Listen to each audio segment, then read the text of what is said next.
मार्च 31 पासून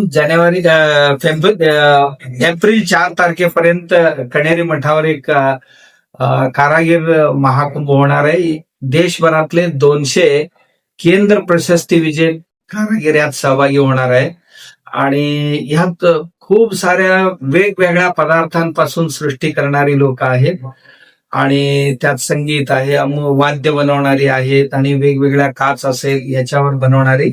तर हे एवढ्यासाठीच आयोजित केलेलं आहे की यातून नव्या पिढीने काहीतरी शिकावं आणि ते पुन्हा ते स्वतः एक एंटरप्रेनर बनावं, म्हणजे मेक इन इंडियाला एक बळ मिळावं, हा त्यामागील हेतू आहे. म्हणून बचत गटाची महिला असतील, स्कूल कॉलेजेसचे विद्यार्थी असतील, बेरोजगार युवा युवती असतील आणि त्यांना हे खूपच उपयोगी राहणार आहे.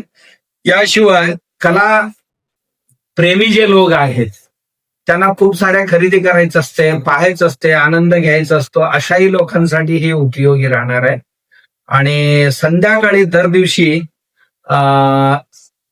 6 ते 8 या कालावधीत सांस्कृतिक कार्यक्रम सुद्धा आहेत, ज्यामध्ये वेगवेगळ्या वाद्यांची स्पर्धा ठेवलेली आहे. आपण हलगी वादन आहे, डोल वादन आहेत, धनगरी ओव्या आहेत आणि त्यानंतर सकाळपासून रात्रीपर्यंतची आमची मराठी संस्कृतीची जे कार्यक्रम आहेत ती आहेत आणि दशावतार सारखे नाटक सुद्धा आपण जे कोकणात होतात आपल्याकडे बोलवले त्यांना त्याही होतील.